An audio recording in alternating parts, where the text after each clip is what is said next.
Good morning, welcome to the news. ముందుగా headlines. Jagan ప్రభుత్వం షర్మిలాకు భయపడుతుందన్న APPC working president Mastan Vali.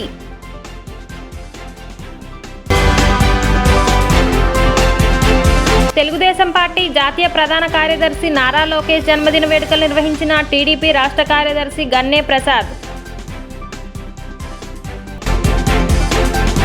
సార్వత్రిక ఎన్నికల నేపథ్యంలో తుది జాబితా సోమవారం విడుదలైన సందర్భంలో ఓటర్లు తమ పేరు జాబితాలో లేకపోతే వెంటనే తమ పేరు నమోదు చేసుకోవాలని చెప్పిన సెంట్రల్ అసెంబ్లీ నియోజకవర్గ ఎలక్టరల్ రిజిస్ట్రేషన్ ఆఫీసర్ మరియు విజయవాడ నగరపాలక సంస్థ కమిషనర్ స్వప్నిల్ దినకర్ పున్కర్. జగన్ ప్రభుత్వం షర్మిలాకు భయపడుతుందని APPC working president Mastan Vali అన్నారు. షర్మిలా జిల్లాలు పర్యటిస్తుండటంతో వైఎస్ఆర్ అభిమానులంతా తరలివస్తున్నారని చెప్పారు. వైసీపీ నేతలు షర్మిలాపై మాటలు పేలుతున్నారని మండిపడ్డారు. అభివృద్ధిపై షర్మిలా సవాల్ను జగన్ స్వీకరించాలని సవాల్ విసిరారు. వైసీపీ మంత్రులు, సలహాదారులు షర్మిలను విమర్శిస్తుంటే వారికి భయపడ్డారని అర్థమని ఎద్దేవా చేశారు. షర్మిల రాకతో కాంగ్రెస్లో పోటీ చేసే ఆశావాహుల సంఖ్య పెరిగిందని చెప్పారు. మాణిక్యం ఠాకూర్ విజయవాడ ఆంధ్రభవన్కు వస్తున్నారని తెలిపారు. తొలి అప్లికేషన్ మాణిక్యం ఠాకూర్ తీసుకుంటారని చెప్పారు. అసెంబ్లీకి పోటీ చేసే ఆశావాహులు ఆన్లైన్లోనూ దరఖాస్తు చేసుకోవచ్చని వివరించారు. ఎన్నికల షెడ్యూల్ వచ్చేదాకా అభ్యర్థులు దరఖాస్తులు స్వీకరిస్తామని మస్తాన్ వలీ పేర్కొన్నారు. పదవీ బాధ్యతలు స్వీకరించిన తర్వాత వెంటనే వెనుకబడినటువంటి ఉత్తరాంధ్ర జిల్లాల్లో ఎక్కడైతే వైఎస్ రాజశేఖర రెడ్డి గారి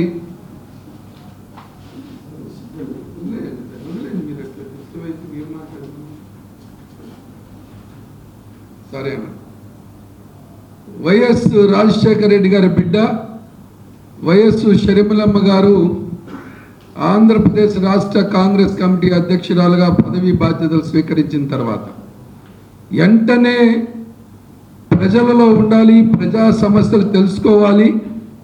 మరీ ముఖ్యంగా కాంగ్రెస్ ముఖ్యమంత్రి పూజ్యులైనటువంటి గతించినటువంటి వైఎస్ రాజశేఖర రెడ్డి గారి ఆశయం, ఆయన పాదయాత్ర మొదలుపెట్టి ఇచ్చాపురం దాకా సాగినటువంటి ఆయన పాదయాత్ర అక్కడున్నటువంటి ఆ యొక్క గుర్తుగా ఉన్నటువంటి అక్కడి నుంచి మరలా ఆంధ్రప్రదేశ్ రాష్ట్ర కాంగ్రెస్ అధ్యక్షురాలు శ్రీమతి షర్మిలమ్మ గారు తమ జిల్లా పర్యటనలు మొదలు పెట్టుకోవడం జరిగింది. మీ అందరూ చూస్తూ ఉన్నారు.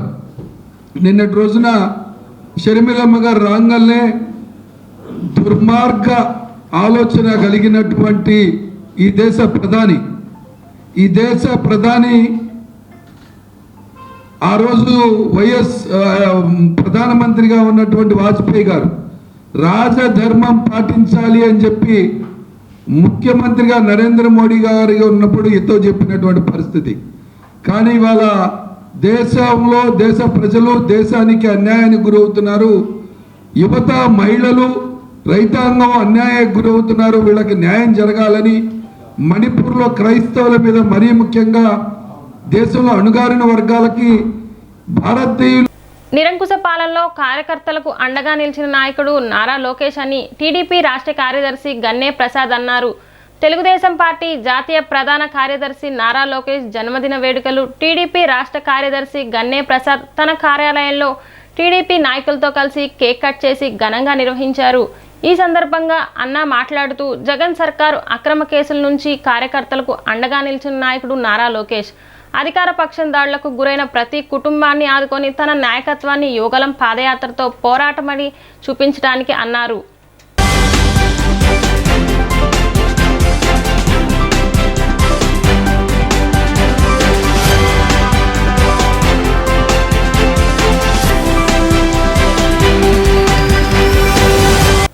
సార్వత్రిక ఎన్నికల నేపథ్యంలో తుది జాబితా సోమవారం విడుదలైన సందర్భంలో ఓటర్లు తమ పేరు జాబితాలో లేకపోతే వెంటనే పేరు నమోదు చేసుకోవాలని సెంట్రల్ అసెంబ్లీ నియోజకవర్గ ఎలక్టరల్ రిజిస్ట్రేషన్ ఆఫీసర్ మరియు విజయవాడ నగరపాలక సంస్థ స్వప్నిల్ దినకర్ పున్కర్ మంగళవారం నిర్వహించిన పొలిటికల్ పార్టీ సమీక్ష సమావేశంలో అన్నారు. విజయవాడ నగరపాలక సంస్థ కమిషనర్ స్వప్నిల్ దినకర్ పుణ్కర్ సోమవారం ఉదయం విజయవాడ నగరపాలక సంస్థ ప్రధాన కార్యాలయం వద్ద గల తమ ఛాంబర్లో పొలిటికల్ పార్టీ సమీక్ష సమావేశం నిర్వహించారు. ఈ సందర్భంగా కమిషనర్ మాట్లాడుతూ తుది జాబితా సెంట్రల్ నియోజకవర్గ పరిధిలో ఉన్న ప్రతి పోలింగ్ స్టేషన్లో అందుబాటులో ఉందని, ఓటర్లు తమ ప్రాంతంలోని BLOల ద్వారా కూడా అడిగి తెలుసుకోవచ్చని ఆయన తెలిపారు.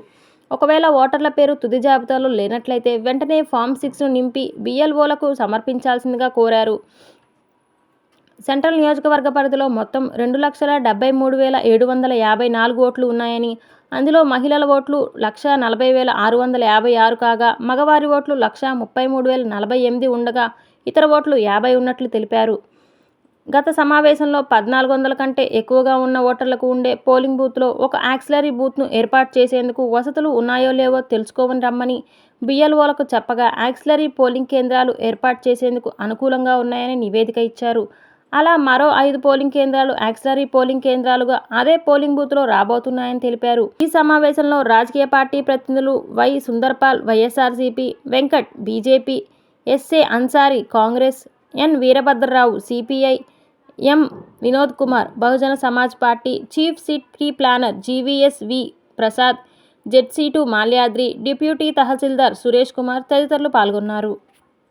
ఏనాడు మంచి పని చేయని చరిత్ర ఉన్న చంద్రబాబు కోసం పక్క రాష్ట్రం, పక్క పార్టీలోనూ స్టార్ క్యాంపెయినర్లు ఉన్నారని, మంచినే నమ్ముకున్న తనకు అలాంటి వాళ్ళ అవసరం ఏమాత్రం లేదని ముఖ్యమంత్రి వైఎస్ జగన్మోహన్ రెడ్డి స్పష్టం చేశారు. ప్రజలే తనకు కొండంత బలమని చెప్పారు. అనంతపురం జిల్లా ఉరవకొండలో మంగళవారం వైఎస్ఆర్ ఆసరా నిధుల జమ కార్యక్రమంలో పాల్గొన్న సీఎం జగన్ ప్రతిపక్షాల కూటమి రాజకీయంపై సెటర్లు వేశారు. ఏమీ చేయని వారికి చెడు మాత్రమే చేసిన చరిత్ర ఉన్న చంద్రబాబుకు, ఆయన ఎల్లో మీడియాకు, వీళ్ళందరికీ తోడు ఒక దత్తపుత్రుడికి రోజు సమాధానం ఇవ్వాల్సి రావడమే నిజంగా కలికాలం అనిపిస్తుందని అన్నారు. ప్రతి ఇంట్లోనూ జరిగిన మంచి కనిపిస్తుంది, అయినా రోజు అబద్ధాలు. ఎక్కువ మంది వాళ్ళ వైపు ఉన్నారు కాబట్టి టీవీ ఛానళ్లు ఉన్నాయి కాబట్టి రోజు అబద్ధాలతో వడ్డించడం, దానికి కూడా సమాధానాలు చెప్పుకోవాల్సిన పరిస్థితి అంటే దీన్నే కలికాలం అంటారని జగన్ తెలిపారు.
అర్హులైన ప్రతి ఒక్కరికి సంక్షేమ పథకాలు అందిస్తున్నామని వైసీపీ తూర్పు నియోజకవర్గ ఇన్ఛార్జ్ దేవినేని అవినాష్ తెలిపారు. సీఎం జగన్ పాలన పట్ల ప్రజానికం హర్షం వ్యక్తం చేస్తున్నారని, రాబోయే ఎన్నికల్లో సీఎంగా జగన్ చేసేందుకు రాష్ట్ర ప్రజానికం సిద్ధంగా ఉన్నారని చెప్పారు. మీ అవినాష్ అన్న హామీ కార్యక్రమంలో భాగంగా 7వ డివిజన్ కొండ ప్రాంతంలో డిప్యూటీ మేయర్ బెల్లం దుర్గా స్థానిక కార్పొరేటర్ మాధురితో కలిసి నియోజకవర్గ ఇన్ఛార్జ్ దేవినేని అవినాష్ కొండ ప్రాంతంలో విస్తృత స్థాయిలో పర్యటించారు. అదేవిధంగా అవినాష్ సతీమణి సుధీర 3వ డివిజన్లోని పలు ప్రాంతాల్లో పర్యటించారు. ఈ సందర్భంగా ప్రభుత్వం అందిస్తున్న పథకాలను వివరిస్తూ స్థానిక ప్రజా సమస్యలను అడిగి తెలుసుకున్నారు. అనంతరం వారు మాట్లాడుతూ కొండ చుట్టూ నివసించే వారికి సైతం ప్రభుత్వ పథకాలను అందిస్తున్నామని చెప్పారు. గత ప్రభుత్వ హయాంలో కొండ ప్రాంత సమస్యలను గాలికి వదిలేశారని విమర్శించారు. తమ ప్రభుత్వం అధికారంలోకి వచ్చిన తరువాత 100 కోట్లు కేటాయించి కొండ ప్రాంత ప్రజల కోసం మెట్లు, మంచినీటి పైప్లైన్లు, అన్ని రకాల సదుపాయాలను కల్పించామని తెలిపారు. సీఎం జగన్ పాలన పట్ల ప్రజానీకం హర్షం వ్యక్తం చేస్తున్నారని, రాబోయే ఎన్నికల్లో సీఎంగా జగన్ చేసేందుకు రాష్ట్ర ప్రజానీకం సిద్ధంగా ఉన్నారని చెప్పారు. ప్రతిపక్షాలన్నీ ఏకమై వచ్చిన సీఎం జగన్ ను ఏమీ చేయలేవని ధీమా వ్యక్తం చేశారు. ఈ కార్యక్రమంలో స్థానిక వైసీపీ నాయకులు, కార్యకర్తలు తదితరులు పాల్గొన్నారు.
ఏడవ డివిజన్లో 2వ రోజు సోదరిమణి డివిజన్ కార్పొరేటర్ మాధురి గారు ఒక నాయకత్వంలో నేను, అదేవిధంగా నగర డిప్యూటీ మేయర్ బెల్లం దుర్గా గారు, సోదరులు అధ్యక్షులు సంపత్ గారు, అదేవిధంగా మండల అధ్యక్షులు జగ్గా గారు కానివ్వండి, ఉదయ్ గారు కానివ్వండి, సీనియర్ నాయకులు క్లైవ్ గారు కానివ్వండి, మహిళా నాయకులు సుభాష్ని గారు, సుజాత గారు, అదేవిధంగా 7వ డివిజన్కి సంబంధించిన పెద్దలు కానివ్వండి, ప్రతి ఒక్కరు గారు ఈరోజు ఈ కార్యక్రమంలో ప్రతి ఇంటికి గర మేము వెళ్తాం. ఈరోజు చాలా సంతోషం, ఎందుకంటే గతంలో ఏదైతే ఎన్నికల సమయంలో మాధురి గారు ఇచ్చిన హామీలు, దాని తర్వాత గడప మన ప్రభుత్వ కార్యక్రమంలో మేము తిరిగినప్పుడు ప్రజానీకం చెప్పిన సమస్యలు, దాదాపుగా 95% పైగా పనులు ఈరోజు పూర్తి చేసిన ఘనత వైఎస్ఆర్ కాంగ్రెస్ పార్టీ జగన్మోహన్ రెడ్డి గారికి దక్కుతుంది. ఎందుకంటే ఈరోజు చాలా సంతోషంగా ఉన్నాం మేమందరం గారు. ఏ సమస్యలు అయితే ప్రజానీకం మాకు చెప్పారో 7వ డివిజన్ కార్పొరేటర్ గారు అవనివ్వండి, మన 7వ division YSR Congress party committee అవనివ్వండి, ప్రతి ఒక్కరి గారు బాధ్యతగా అధికారులతో సమన్వయం చేసుకుని కొండ చివరి అంచు వరకు గారా ఈరోజు అభివృద్ధి కార్యక్రమాలు చేసిన ఘనత ఈరోజు వైఎస్ఆర్ కాంగ్రెస్ పార్టీకి దక్కుతుంది. మేము వెళ్తుంటే ఈరోజు ప్రతి ఒక్కరు మహిళలు కానివ్వండి, పెద్దవాళ్ళు కానివ్వండి, మెట్లు మార్గాలు వేసి మెట్లతో పాటు రైలింగ్లు, పెద్దవాళ్ళకు ఉపయోగపడే విధంగా రైలింగ్లు అన్నీ గారు కొత్తగా, మళ్ళీ అదేవిధంగా బైకులు వెళ్తానికి ర్యాంపులు కానివ్వండి, ఇవన్నీ గారా చేసి చాలా సంతోషంగా ఉంది. ప్రజానికి అంటున్నారు 10 సంవత్సరాలు గతంలో కానివ్వండి, అదేవిధంగా గత ప్రభుత్వంలో తెలుగుదేశం హయాంలో గద్దె రామ్మోహన్ అనేక సందర్భాల్లో మేము వెళ్ళి ఆయన దగ్గరికి వెళ్ళి, మా దగ్గరికి ఎప్పుడూ రాలా, మేము వెళ్ళి అనేక సందర్భాల్లో మాకు రోడ్లు వేయండి, మాకు మెట్లు వేయండి అంటే చూస్తామని చెప్పని కాలయాపన చేసి మమ్మల్ని మోసం చేస్తే, ఈరోజు మీరందరూ గారు వైఎస్ఆర్ కాంగ్రెస్ పార్టీ ఆధ్వర్యంలో 7వ డివిజన్ నాయకత్వం కానివ్వండి, వైఎస్ఆర్ కాంగ్రెస్ పార్టీ ఆధ్వర్యంలో కానివ్వండి, అడిగిన ప్రతి పని, మెట్లు, రోడ్లు, రైలింగు, పోల్స్, లైట్లు, మంచినీటి సౌకర్యం, ఇదివరకు మాకు మంచినీళ్ళు రావాలంటే మేము కింద దాకా వచ్చేవాళ్ళం. ఈరోజు అలాంటి పరిస్థితి లేకుండా మా ఇంటికే నీళ్ళ సరఫరా అందించే విధంగా ఈరోజు జగన్ గారి ప్రభుత్వం ముందుకు వెళ్తానని చెప్పని. ఈరోజు 7వ డివిజన్లో మరి రెండోసారి గడప గడప మన ప్రభుత్వం కార్యక్రమానికి మా యొక్క తూర్పు నియోజకవర్గ ఎమ్మెల్యే అభ్యర్థి అయిన శ్రీ దేవినేని అవినాష్ గారు మరియు స్థానిక కార్పొరేటర్ స్టాండింగ్ కమిటీ మెంబర్ అయిన మాదిరి గారు మరి స్థానిక పెద్దలందరం కూడా కలిసి ఈరోజు ఈ యొక్క బండదొడ్డి సెంటర్లో తిరగడం జరిగింది. నిజంగా ఈరోజు ప్రతి గుమ్మానికి వెళ్తుంటే ఒకటే అంటున్నారు, ప్రతి మహిళ ప్రతి పెద్దలందరూ కూడా ఈరోజు వాళ్ళు చూసిన అభివృద్ధి ఇదే రోడ్లో గతంలో మేము వచ్చినప్పుడు వాళ్ళకి ఇచ్చిన హామీ ప్రకారం రోడ్లు మెట్ల మార్గం కానీ రైలింగ్స్ కానీ మరి వాటర్ సమస్య కానీ అన్నీ కూడా క్లియర్ చేసుకుని అవినాష్ గారికి ఆ రోజు చెప్పిన వెంటనే మరి ఈరోజు పని కొబ్బరికాయ కొడతామే అని గత ప్రభుత్వంలో చూశారు. కానీ పని చేసి చూసి ఈరోజు మళ్ళీ మమ్మల్ని పలకరిస్తాకు వచ్చే నాయకులు ఎవరైనా ఉన్నారంటే అది వైఎస్ఆర్ ప్రభుత్వం, జగన్మోహన్ రెడ్డి గారి ప్రభుత్వంలోనే మరి అవినాష్ గారి నాయకత్వంలోనే ఇలా వచ్చి పలకరించే నాయకులు కనపడుతున్నారని ప్రజలే నీరాజనం పడుతున్నారు.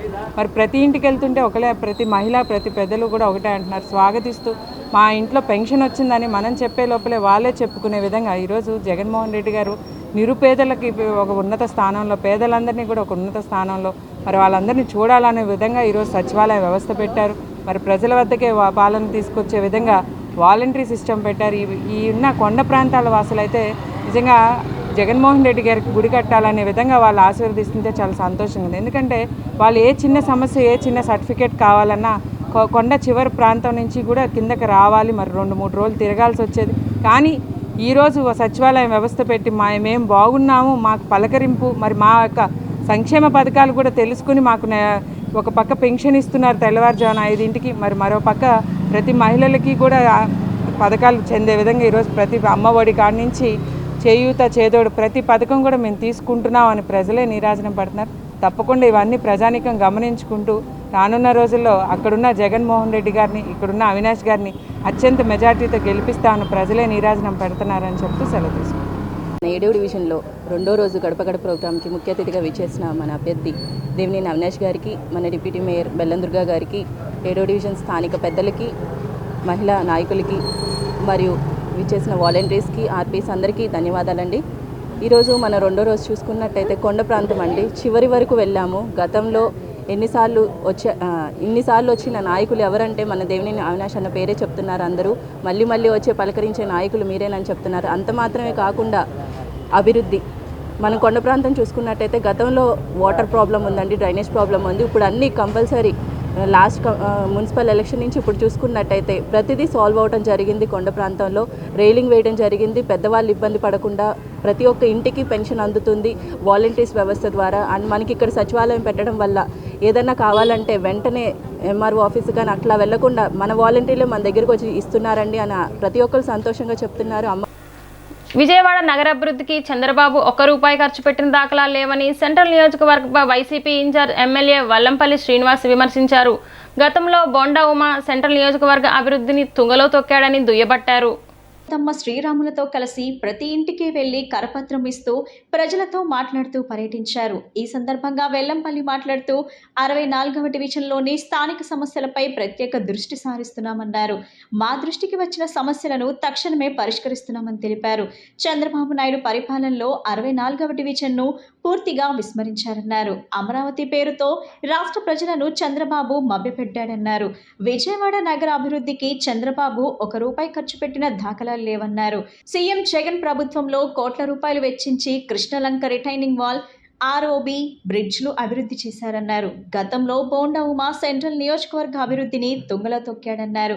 అవినీతికి, కబ్జాలకు, అక్రమ కట్టడాలకు కేర్ ఆఫ్ అడ్రస్ టీడీపీ మాజీ ఎమ్మెల్యే బోండా ఉమా అని విమర్శించారు.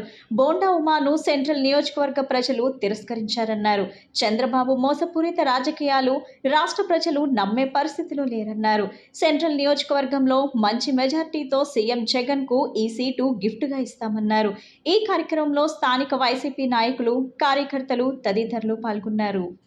ఈరోజు డివిజన్ పర్యటనలో భాగంగా విజయవాడ సెంట్రల్ నియోజకవర్గంలో 64 డివిజన్లో పర్యటన జరుగుతుంది. ఈ కార్యక్రమానికి ఎమ్మెల్సీ గారు రుహుల్లా గారు, డిప్యూటీ మేయర్ గారు శైలజారెడ్డి గారు, స్థానిక కార్పొరేటర్ గారు తిరుపతమ్మ గారు, శ్రీరాములు గారు, అదేవిధంగా పార్టీ నాయకులు, సచివాలయం సెక్రటరీస్ కావచ్చు, వాలంటీర్లు కావచ్చు, మున్సిపల్ కార్పొరేషన్ కావచ్చు, ఎలక్ట్రికల్ డిపార్ట్మెంట్, ఆల్ డిపార్ట్మెంట్స్ కూడా కలిసి డివిజన్ పర్యటన చేయడం జరుగుతుంది. ఈ డివిజన్లో సంక్షేమ పథకాలు అందరికీ కూడా అందుతున్నాయి. ఒకటారా చిన్న చిన్న ఇష్యూస్ తప్ప అందరికీ కూడా చక్కగా సంక్షేమ పథకాల్లో ఎటువంటి ఇబ్బంది లేదు. కొంత డ్రైనేజీ వ్యవస్థ కొంత దోమలు ఎక్కువ ఉన్నాయని చెప్పడం జరుగుతుంది. నిన్నే మున్సిపల్ కమిషనర్ గారు కూడా గట్టిగా ఆదేశాలు జారీ చేశారు. ఏ విధమైన పూర్తిగా చర్యలు తీసుకోమని ఆల్రెడీ ఇప్పుడే CMHO గారు అందరూ కూడా తిరుగుతున్నారు. మొత్తం డ్రైనేజ్ క్లీన్ చేయించడం, అదేవిధంగా ఆ నీరు పారడానికి కూడా ఇమీడియట్గా ఏదైనా డ్రైన్స్ కన్స్ట్రక్షన్ చేయాలంటే కూడా వెంటనే వాటిని నిర్మించే విధంగా కూడా చర్యలు చేపట్టడం జరిగింది. అదేవిధంగా ఇక్కడ ఎంతో గతంలో 25 ఏళ్ల క్రితం ఇచ్చిన గవర్నమెంట్ హౌసెస్ ఉన్నాయి. వాళ్ళందరూ కూడా హౌసెస్ కింద డౌన్ అయిపోయినాయి. వాటికి మేము కట్టుకోవడానికి ఏదైనా అమౌంట్ శాంక్షన్ చేయండి అని అడుగుతున్నారు. తప్పకుండా ప్రభుత్వ దృష్టి తీసుకెళ్ళి వాటన్నిటిని కూడా మళ్ళీ నిర్మించుకునే విధంగా అన్ని రకాల చర్యలు తీసుకుంటాం కూడా చెప్పడం జరుగుతుంది. ఏదైతే డివిజన్లో మా దృష్టికి వచ్చిన సమస్యలన్నీ కూడా పరిష్కరించే విధంగా, ఎందుకంటే గత చంద్రబాబు నాయుడు పరిపాలనలో ఈ నియోజకవర్గాన్ని పూర్తిగా కూడా అశ్రద్ధ చేయడం జరిగింది. చంద్రబాబు నాయుడు అమరావతి అని చెప్పని ఈ రాష్ట్ర ప్రజలందరినీ కూడా మోసం చేసి, విజయవాడ నగర ప్రజలను మోసం చేసిన వ్యక్తి. ఎందుకంటే ఇక్కడికి డ్రైనేజీల కోసం డబ్బులు వస్తే ఆ డబ్బులను కూడా అమరావతికి డైవర్ట్ చేసుకున్న వ్యక్తి. ఎందుకంటే విజయవాడ నగరానికి ₹1 కూడా చంద్రబాబు ఖర్చు పెట్టిన పరిస్థితి లేదు. అందరికీ నమస్కారం అండి. ఈరోజు మన సెంట్రల్ నియోజకవర్గంలో 64వ డివిజన్లో 3వ రోజు గడప గడప అనేది అంటే ఇప్పుడు జరగడం జరుగుతుంది. ఇందులో ఇప్పుడు ముఖ్య అతిథిగా మన వెల్లంపల్లి శ్రీనివాసరెడ్డి గారు, మన ఇప్పుడు వెల్లంపల్లి శ్రీనివాస్ గారు, అదేవిధంగా మన ఇప్పుడు తిరుపతమ్మ గారు కార్పొరేటర్, అదేవిధంగా మన డిప్యూటీ మేయర్ గారు ఇందులో పాల్గొనడం జరుగుతుంది. ప్రతి ఇంటికి వెళ్తే ఒకే ఒకటి, జగనన్న మా గుండెల్లో ఉన్నాడు, జగనన్న గెలిపించుకోవడం మా బాధ్యత. దేనికంటే మా ప్రతి పేద కుటుంబానికి జగనన్న సహాయం చేస్తున్నాడు. ఈరోజు చూసుకోండి, సెంట్రల్ నియోజకవర్గంలో 8,10,00,000 రూపాయలు ప్రతి నెల 1వ తారీఖు 6 గంటల రూపాయలకు పంపిస్తున్న ఏకైక వ్యక్తి ఎవరంటే అది జగన్మోహన్ రెడ్డి. 27,000 మందికి 1వ తారీఖు 6 గంటలకి పింఛన్ వెళ్ళి వాళ్ళ గుమ్మ ఎదురుగా అమ్మ గుడ్ మార్నింగ్ అని పింఛన్ ఇచ్చే ఈ మంచి రోజులు మాకు కావాలి. కానీ గతంలో దరిద్ర రోజులు జన్మభూమి కమిటీలు పెట్టుకొని అవ్వాతాత వెళ్తే పింఛన్లు 1వ తారీఖు నుంచి 25వ తారీఖు ఎప్పుడు ఇస్తారు దగ్గర వాళ్ళు ఇష్టం వచ్చిన టైంలో వచ్చేవాళ్ళు. కానీ మంచి ప్రభుత్వం మా జగన్ అన్నది. ప్రతి మహిళలకు మంచి జరిగిందంటే అది ఓన్లీ ఇప్పుడు జగన్న పాలనే. కాబట్టి ఇప్పుడు రాబోయే రోజుల్లో జగనన్న మంచి మెజార్టీతో గెలిపిస్తారని ప్రజలందరూ ఆనందంగా మేము వెళ్తే అంటే హారతీలు ఇచ్చి బాబు మీరు ఎప్పుడు వస్తారని మేము ఎదురు చూస్తాం. జగనన్న గెలిపించే బాధ్యత అంటే మాకు చాలా ఆనందంగా సంతోషంగా ఉండండి. వాళ్ళ దీవెనలు ఎప్పుడు జగనన్నకి మా సీనన్న కావాలని మనస్ఫూర్తిగా కోరుకున్నాం.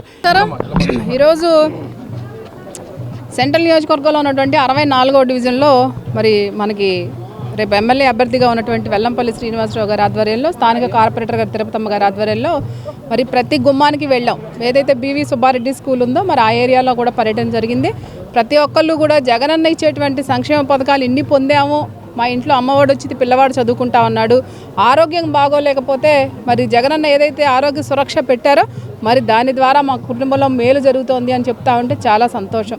ఎందుకంటే గత 25 సంవత్సరాల నుంచి ఏదైతే విజయవాడ నగరంలో ఉన్నటువంటి 64వ డివిజన్లో కొంచెం డ్రైన్స్ అనేటువంటి ఇబ్బంది ఉంది. మరి దాన్ని కూడా సమూలంగా వాళ్ళకి ఎక్కడైతే దోమలు కానివ్వండి, డ్రైను ఫ్లో లేనటువంటి పరిస్థితులు ఉన్నాయి. మరి దాన్ని కూడా గతంలో మా దృష్టిలో ఉంది. దానిలో ఎప్పటికప్పుడు కూడా సిల్టర్ అనేటువంటి కార్యక్రమం కూడా తీస్తున్నాం. ఇప్పుడు ప్రత్యేకంగా మళ్ళీ అవుట్ఫాల్ డ్రైన్ ఏదైతే ఉందో మరి దాన్ని కూడా 10 రోజులకు ఒకసారి లేదా 20 రోజులకు ఒకసారి క్లీన్ చేసేటువంటి పర్యవేక్షణలో మళ్ళీ అధికారులందరికీ కూడా చెప్పడం జరుగుతూ ఉంది. ఈరోజు 64వ డివిజన్లో సెంట్రల్ నియోజకవర్గ శాసనసభ్యులు వెల్లంపల్లి శ్రీనివాస్ గారు, అలాగే డిప్యూటీ మేయర్ గారు, అలాగే ఎమ్మెల్సీ రహుల్లా గారు, పార్టీ నాయకులు, కార్యకర్తలు, వివిధ హోదాలో ఉన్న చైర్మన్లు అందరూ పాల్గొనడం జరిగింది. గత 3 రోజులుగా మేము డివిజన్లో తిరుగుతున్నాము. ఎక్కడైనా చిన్న చిన్న సమస్యలు తప్ప పెద్దగా సమస్యలు ఏమీ లేవు. అన్నీ ప్రతి గడపకి వెళ్ళి ఎమ్మెల్యే గారు మేము ప్రతి గడపని టచ్ చేసి ఏంటమ్మా మీకు ఏం పథకాలు వస్తున్నాయి, ఇంకేం కావాలి, ఇంకేం చేయాలి మీకు అని అడుగుతున్నాం. ప్రజలందరూ సంతోషంగా ఉన్నారు. పథకాలు వచ్చిన వాళ్ళు అమ్మఒడి అయితేనేమి, ఆసరా అయితేనేమి, ఇల్లు అయితేనేమి అన్నీ చెప్తున్నారు. సార్ మళ్ళీ మీరే నాకు జగనన్నే రావాలి, సెంటర్లో శ్రీనన్నే రావాలి. దేవినేని అవినాష్ చొరవతో తూర్పు నియోజకవర్గంలో రోడ్లు, డ్రైన్లు సమస్య పూర్తిగా పరిష్కారమైందని వైసీపీ యువనేత అవినాష్ బావ సిద్ధార్థ తెలిపారు. మంగళవారం గడప గడపకు మీ అవినాష్ అన్న హామీ కార్యక్రమంలో భాగంగా 14వ డివిజన్లోని పలు ప్రాంతాల్లో పర్యటించిన ఆయన ప్రజలను కలుసుకున్నారు. అవినాష్ వచ్చిన తర్వాత జరిగిన అభివృద్ధి గురించి ప్రజలే చెప్పడం ఆనందంగా ఉందని ఆయన అన్నారు. ఏ సమస్య వచ్చినా అవినాష్ అండగా ఉంటారని చెప్పారు. భవిష్యత్తులో కూడా ఇదే తరహాలో అవినాష్ ప్రజలకు అండగా ఉంటారని, అవినాష్ను గెలిపించుకొని నియోజకవర్గాన్ని మరింతగా అభివృద్ధి చేసుకుందామని చెప్పారు.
ఇవాళ 14వ డివిజన్లో గడప గడపకి మీ అవినాష్ అన్న హామీ కొనసాగిస్తున్నాము. అందరూ కూడా వాళ్ళకి సంక్షేమ పథకాలు అందుతున్నాయని, ఏదైనా ఇబ్బంది ఉంటే కూడా వాలంటీర్లు కానీ తగిన స్టాఫ్ కానీ అందరూ చాలా హెల్ప్ చేస్తున్నారని, అభివృద్ధి కూడా అవినాష్ వచ్చిన తర్వాత ఎంతో జరిగిందని, ఈ డివిజన్లో రోడ్లు కానీ డ్రైనేజీలు కానీ అంతకుముందు ఎంత ఇదిగా ఉండేయో ఇప్పుడు అభివృద్ధి ఎలా చేశాడో అవినాష్ అన్నీ మాకు చెప్తున్నారు. మేము కూడా వాళ్ళందరికీ ఎప్పుడు ఇలానే సేవ చేస్తామని హామీ ఇస్తున్నాం. ఈరోజు 14వ డివిజన్లో అవినాష్ గారి బావగారితో 10వ రోజు గడప గడపకి ప్రతి ఇంటికి తిరగడం జరుగుతుంది. అలాగే ఇక్కడ ఇచ్చేసినండి పార్టీ నాయకులు కానీ అధ్యక్షులు కానీ అందరికి కూడా హృదయపూర్వక ధన్యవాదాలు. అలాగే మీడియా మిత్రులకు కూడా. అలాగే ఈ రోజున ప్రతి ఇంటికి వెళ్తాం. ఓడి వచ్చింది, ఇళ్ల స్థలం వచ్చింది, ఇల్లు కట్టించారు. జగన్ గారు ప్రభుత్వంలో ఈ పథకాలు ఏ ప్రభుత్వం లేదు. ఈ రోజున ఆసరా కూడా 4వసారి పడుతుంది అని ప్రతి ఒక్కరు చెప్పడం జరుగుతుంది. ఇది మళ్ళీ అవినాష్ గారిని ఈ వైఎస్ఆర్సీపీ తూర్పు నియోజకవర్గంలో జెండా ఎగరేస్తామని సభాముఖంగా చెప్తున్నారు. రాష్ట్రంలోని వంట నూనెల వ్యాపారస్తులందరూ జగన్మోహన్ రెడ్డి ప్రభుత్వానికి అండగా నిలబడాలని Andhra Pradesh edible oils trade owners association అధ్యక్షుడు సన్నపురెడ్డి పెంచులరెడ్డి కోరారు. వైఎస్ఆర్ పాలన నుంచి తమకు అండగా నిలుస్తున్న నేతలు ఆ కుటుంబానికి చెందిన వారే అని చెప్పారు. Vijayawada chamber of commerce industrial మంగళవారం జరిగిన మీడియా సమావేశంలో ఆయన మాట్లాడుతూ, గతంలో ఆయిల్ వ్యాపారస్తులకు విజిలెన్స్ యాక్ట్ ఉన్నప్పుడు రోజుకొక వ్యాపారస్తుడిని అరెస్ట్ చేస్తూ దుకాణంలో ఉన్న సరుకు మొత్తాన్ని సీజ్ చేసి చట్టం ఉండేదన్నారు. వైఎస్ రాజశేఖర రెడ్డి ముఖ్యమంత్రిగా ఉన్నప్పుడు ఆ చట్టం నుండి యావత్ వ్యాపారస్తులను విముక్తి చేశారని తెలిపారు. అదేవిధంగా తిరిగి కేంద్ర ప్రభుత్వం వంట నూనె లూజ్ అమ్మకూడదని, ప్యాకింగ్ మాత్రమే అమ్మాలని చట్టాన్ని తెచ్చినప్పుడు వైఎస్ రాజశేఖర రెడ్డి గారు మన రాష్ట్రంలో ఆ చట్టాన్ని అమలు చేయకుండా నిలుపుదల చేశారని వివరించారు. తిరిగి 2023లో ఇదే లూజ్ ఆయిల్ ప్యాకింగ్ చట్టం కేంద్రం అమలు చేయమంటే ముఖ్యమంత్రి వైఎస్ జగన్మోహన్ రెడ్డి యావత్ వ్యాపారస్తులను దృష్టిలో పెట్టుకొని ఆ చట్టాన్ని నిలుపుదల చేశారన్నారు. ఈ నేపథ్యంలో అన్ని విధాల వ్యాపారస్తులకు అండగా నిలబడిన వైఎస్ జగన్మోహన్ రెడ్డి గారికి ఆయిల్ వ్యాపారస్తులు అండగా నిలబడి ఆయనకు సహకరించాలని కోరారు. ఈ సమావేశంలో రాష్ట్ర edible oil dealers and owners association రాష్ట్ర ప్రధాన కార్యదర్శి వి తిరాల వెంకట హర్నాథ్, కోశాధికారి చేతకొండ వరచక్రపాణి, ఉపాధ్యక్షులు నల్లమీడు గాంధీరెడ్డి తదితరులు పాల్గొన్నారు. ఈ రోజున ఈ సమావేశం ఎందుకు ఏర్పాటు చేశామంటే, గత 10-15 సంవత్సరాల నుంచి మా ట్రేడ్లో వస్తున్న పెను మార్పులు, ఆ పెను మార్పులకి అనుగుణంగా మేము వినియోగదారుడు, మేము డీలర్లము అందరం కూడా ఏ రకంగా ఫేస్ చేస్తున్నాము, దానికి గవర్నమెంట్ నుంచి మాకు ఏ రకంగా సపోర్ట్ అందింది, ఇంకా ముందు మా ట్రేడ్కి నిలబడాలి అంటే ఇంకా గవర్నమెంట్ నుంచి ఏ విధమైన సపోర్ట్ కావాలి అనే దాని గురించి ఈ మీటింగ్ ఏర్పాటు చేయడం జరిగింది. మరి దీనిపై ఇంకా విశదీకరంగా మా అధ్యక్షులు వారు మాట్లాడతారు. మీరందరూ కూడా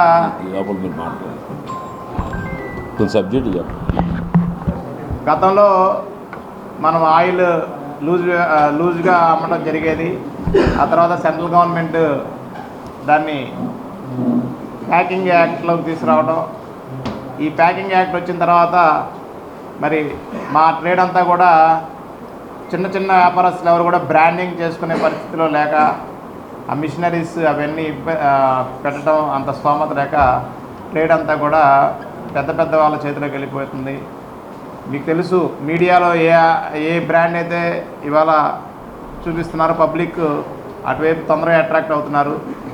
మరి అంతంత ఇన్వెస్ట్మెంట్లు పెట్టి మా చిన్న వ్యాపారస్తులు వాళ్ళని ఫేస్ చేయలేక మా ట్రేడు ఇటు లూజ్ ఆయిల్ అమ్మక, అటు ప్యాకింగ్ బ్రాండింగ్ చేసుకోలేక ఇబ్బందులు పడుతూ ఉంది. అట్లాగే ప్యాకింగ్ యాక్ట్ సంబంధించి ప్యాకింగ్ మెటీరియల్ అంతా కూడా 18% జిఎస్టీ, మా ఎడిబుల్ ఆయిల్స్ అంతా కూడా 5% జిఎస్టీ నడుస్తుంది. సో మేము 18% కొనుక్కున్న ప్యాకింగ్ మెటీరియల్ అంతా కూడా 5% మేము ట్యాక్స్ వసూలు చేస్తాం. మిగతా 13% కూడా గవర్నమెంట్ దగ్గరే స్టే అయిపోవడం వల్ల ఒక ఇంపోర్టర్ అయితేనేమో అతను ఇంపోర్టర్ దగ్గర ఇతర దేశాల నుంచి దిగుమతి చేసుకుంటాడు కాబట్టి వాళ్ళకి ఆ 13% అనేది రికవర్ అవుతుంది. అందరికీ నమస్కారం.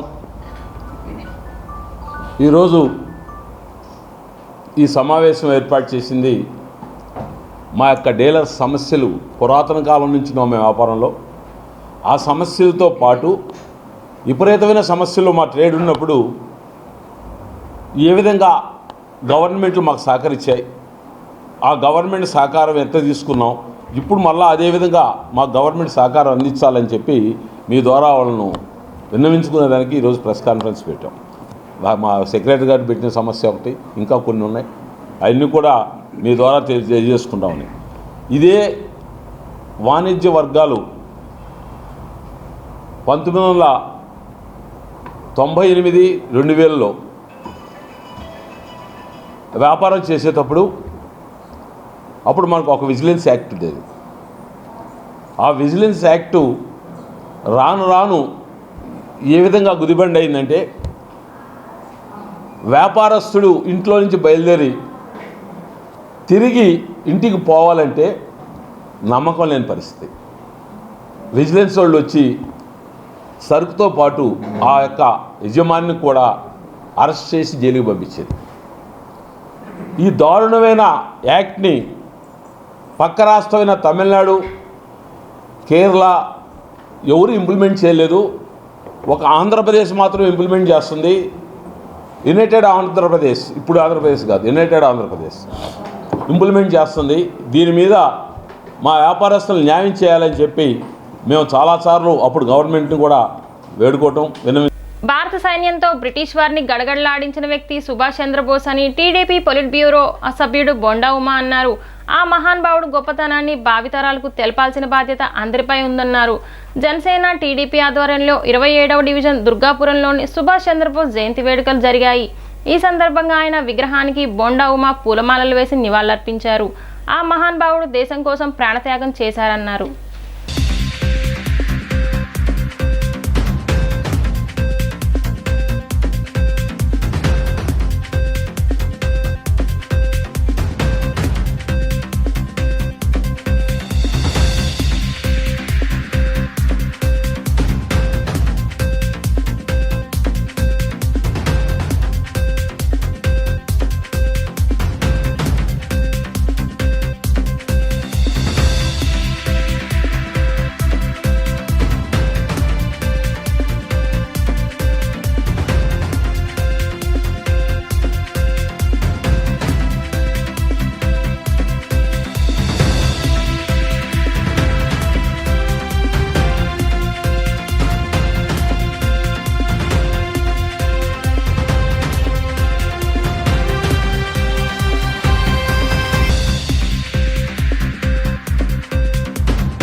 ఈరోజు స్వాతంత్ర పోరాటంలో మరి ఆ రోజున యువతని మేల్కొల్పి భారతీయులను ఏకం చేసినటువంటి స్వాతంత్ర సమర యోధుడు నేతాజీ సుభాష్ చంద్రబోస్ గారు. ఆయన 127వ జయంతిని ఈరోజు సెంట్రల్ నియోజకవర్గంలో వాడవాడలో జరుపుతూ ఉన్నాం. దాంట్లో భాగంగానే ఈరోజు 27వ డివిజను జనసేన అధ్యక్షులు సోదరుడు నాగరాజు కానీ, తెలుగుదేశం పార్టీ అధ్యక్షులు సోదరుడు రూప్ కుమార్ నాని కానీ, మరి ఇక్కడ నాయకులు జనసేన తెలుగుదేశం పార్టీ నాయకులు చేయటం మా అందరి బాధ్యత. ఎందుకంటే ఆ మహానుభావుడు తన ప్రాణాలని దేశం కోసం అర్పించినటువంటి విధానాన్ని భావితరాలకి తెలియజేయటం మనందరి బాధ్యత.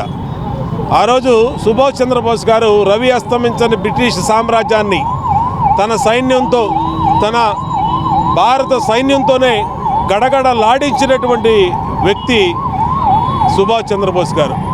అలాంటి మహానుభావుడిని భావితరాలు, ఈ జాతి, భారత జాతి మొత్తం కూడా గుర్తుపెట్టుకోవాల్సిన బాధ్యత. ఇవాళ స్వేచ్ఛా వాయువులు పిలుస్తున్నామంటే అలాంటి ఎందరో మహానుభావులు అర్పించిన ప్రాణ త్యాగం వల్లే సాధ్యమైంది. మరి ఆ మహానుభావుడికి తెలుగుదేశం పార్టీ ఘనంగా నివాళులు అర్పిస్తూ ఉంది. జనసేన తెలుగుదేశం పార్టీ సెంట్రల్ నియోజకవర్గంలో వాడవాడలా పలు సేవా కార్యక్రమాలు, ఆ మహానుభావుడు చేసినటువంటి సేవల్ని ప్రజల్లోకి తీసుకెళ్లే విధంగా, భావితరాలకు తీసుకెళ్లే విధంగా ఈరోజు కార్యక్రమాలు చేపడుతున్నాం. ఈరోజు స్వాతంత్ర సమరయోధుడు సుభాష్ చంద్రబోస్ గారి 127వ జయంతి సందర్భంగా విజయవాడ సెంట్రల్ 27వ డివిజను మా జనసేన పార్టీ అధ్యక్షులు దాసరి నాగరాజు గారు, అలాగే తెలుగుదేశం అధ్యక్షులు రూప్ కుమార్ నాని గారు, మరి వారి ఆధ్వర్యంలో ఈ రోజున వారికి జయంతి శుభాకాంక్షలతో పాటు ఈ రోజున వారికి ఘనంగా నివాళులు అర్పించుకుంటున్నాం. జనసేన తెలుగుదేశం ఈ రెండు పార్టీల ఆధ్వర్యంలో ఈ రోజున నియోజకవర్గం మొత్తం కూడా సుభాష్ చంద్రబోస్ గారి యొక్క జయంతి సందర్భంగా అనేకమైన కార్యక్రమాలు, పళ్ళు పంపకం కానివ్వండి, అన్నదానం, అనేక కార్యక్రమాలు జరుగుతున్నాయి. స్వాతంత్ర సమరయోధులుగా మన జనసేన కానీ తెలుగుదేశం కానీ ఎప్పుడు కూడా వారిని గౌరవించుకోవడంలో ఈ యొక్క పార్టీ ముందుంటుందని కూడా ఈ సందర్భంగా తెలియజేసుకుంటున్నాను. ముఖ్యమంత్రి వైఎస్ జగన్మోహన్ రెడ్డి తనపై ఉంచిన నమ్మకాన్ని నిలబెట్టుకుంటారని వైఎస్ఆర్సీపీ పశ్చిమ నియోజకవర్గ ఇన్ఛార్జ్ షేక్ ఆసిఫ్ తెలిపారు. పశ్చిమ నియోజకవర్గంలోని 34వ డివిజన్ కేదరాశ్వరపేటలోని గడప గడపకు మన ప్రభుత్వ కార్యక్రమాన్ని స్థానిక కార్పొరేటర్లు పుణ్యశీలతో కలిసి ఆయన నిర్వహించారు. కార్యక్రమాన్ని ఉద్దేశించి ఈ సందర్భంగా ఆసిఫ్ మాట్లాడుతూ గత 2 శాసనసభ ఎన్నికల్లో నియోజకవర్గంలో వైఎస్ఆర్సీపీ ఘన విజయం సాధించిందన్నారు. ఈసారి కూడా పార్టీ విజయడంకా మోగించి హ్యాట్రిక్ విజయం సొంతం చేసుకుంటామని చెప్పారు. ముఖ్యమంత్రి వైఎస్ జగన్మోహన్ రెడ్డి ప్రవేశపెట్టిన సంక్షేమ పథకాలు, అభివృద్ధి పార్టీని గెలిపిస్తుందన్నారు. కార్పొరేటర్లు, వివిధ కార్పొరేషన్ల చైర్మన్లు, కార్యకర్తలను సమిష్టిగా కలుపుకొని పార్టీని మరింత బలోపేతం చేస్తామన్నారు. అనంతరం నగర మేయర్ రాయన భాగ్యలక్ష్మి మాట్లాడుతూ తమ ప్రభుత్వం వచ్చిన తరువాత నియోజకవర్గంలో కోట్ల రూపాయలతో అనేక అభివృద్ధి పనులు చేపట్టామన్నారు. అన్ని డివిజన్లో రోడ్లు, డ్రైనేజీలు, త్రాగునీటి సదుపాయం కల్పించామని తెలిపారు. వచ్చే ఎన్నికల్లో కూడా శాసనసభ స్థానాన్ని ఖచ్చితంగా గెలుస్తామన్నారు. రాష్ట్ర industrial development corporation chairman, division corporator బండి నాగేంద్ర పుణ్యశీల మాట్లాడుతూ అయోధ్యలో బాలరాముడి ప్రతిష్ఠ జరుపుకుంటున్న రోజునే ఈ కార్యక్రమంను చేపట్టడం సంతోషంగా ఉందన్నారు. నియోజకవర్గంలో మరోసారి వైసీపీ గెలిచే విధంగా కృషి చేస్తామని అన్నారు. అందరికీ నమస్కారం. ఈరోజు విజయవాడ పశ్చిమ నియోజకవర్గం 34వ డివిజన్లో పుణ్యశీల గారి ఆధ్వర్యంలో గడప గడప కార్యక్రమం ప్రారంభించడం జరిగింది. ఈరోజు ప్రతి ఒక్కళ్ళు కూడా ప్రజలు స్వచ్ఛందంగా ముందుకొచ్చి జయజయలు పలుకుతున్నారు. తప్పకుండా వైఎస్ఆర్ కాంగ్రెస్ పార్టీకి మేము మా మద్దతు ఉంటుందని తెలియజేస్తున్నారు. రానున్న కాలం వైఎస్ఆర్ సిపిదే ప్రపంచం అని చెప్పేసి మేము అనడం కాదు, ఈ యొక్క రాష్ట్ర ప్రజలు అంటున్నారు. తప్పకుండా మంచి మెజార్టీతో 20,000 పైచీలకు మెజార్టీతో గెలిచి జగనన్నకి ఈ యొక్క పశ్చిమ నియోజకవర్గ సీటుని కానుకగా ఇస్తానని చెప్పేసి నేను తెలియజేస్తున్నాను.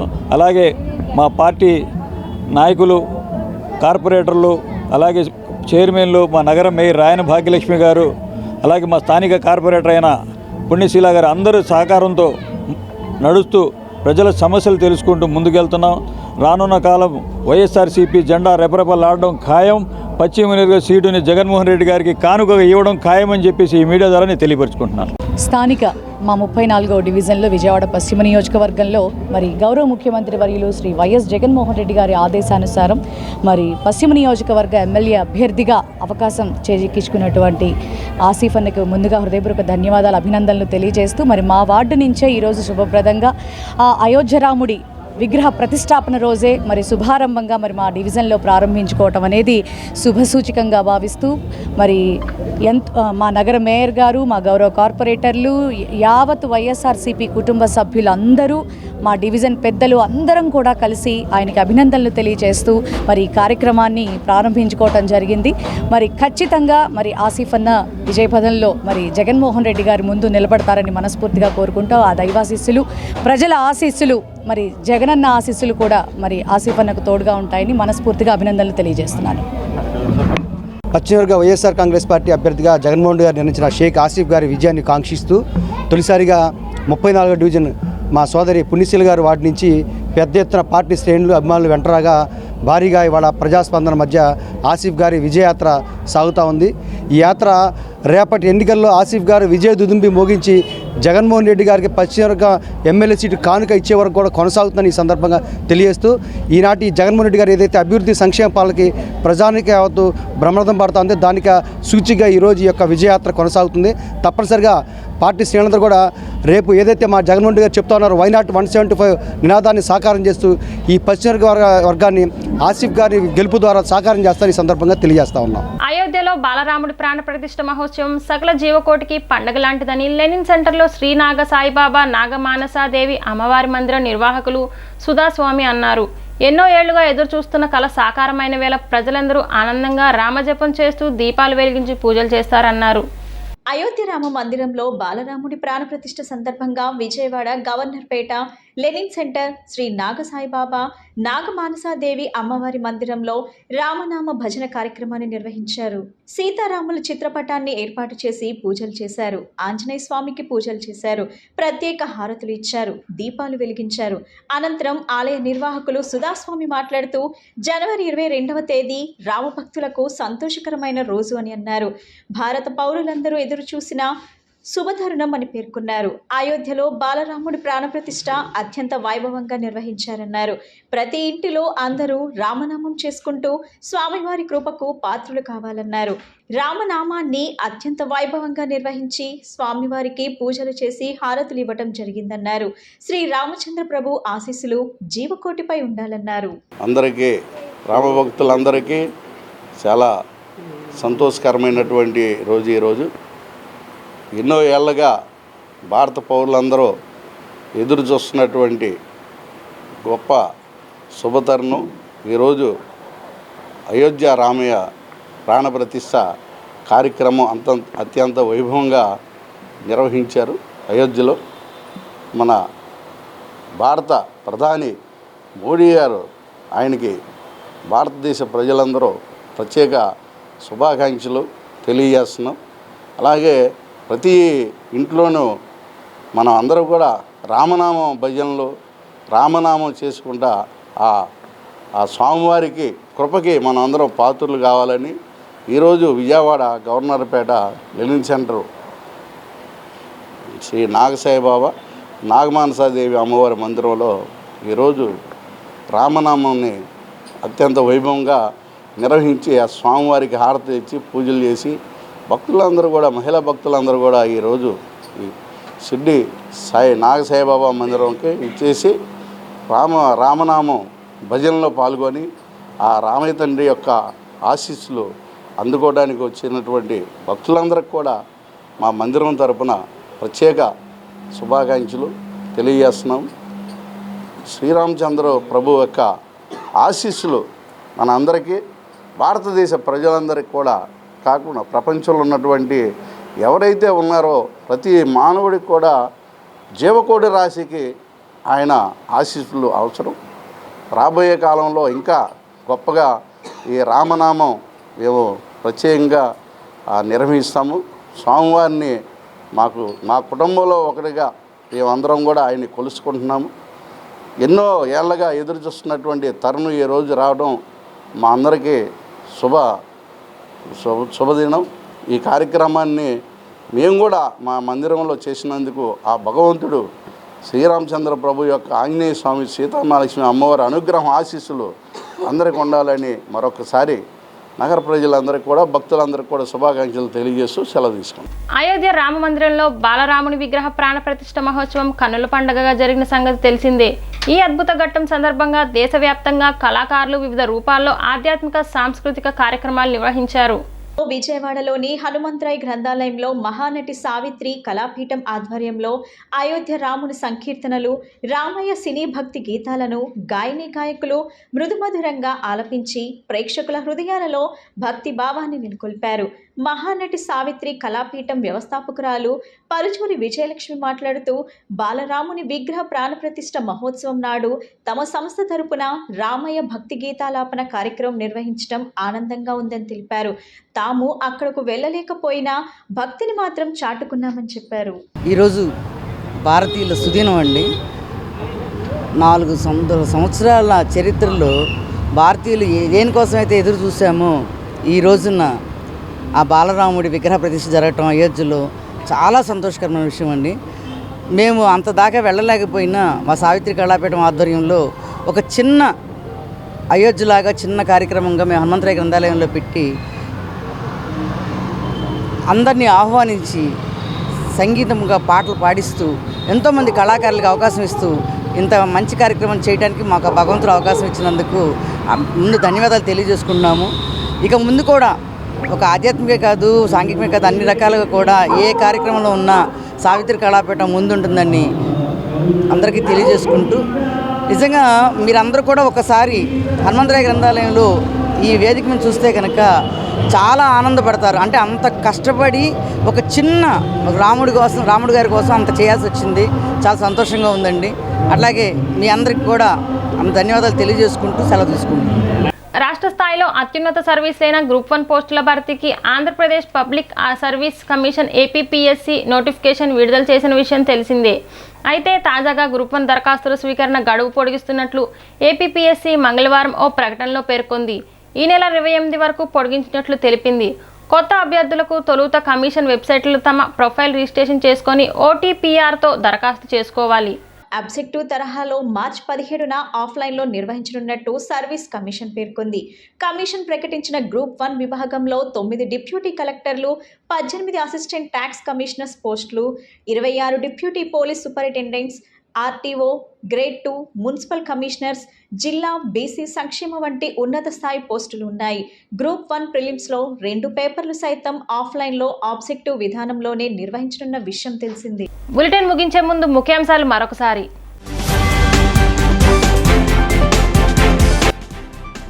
జగన్ ప్రభుత్వం షర్మిలాకు భయపడుతుందన్న APPC working president Mastan Vali.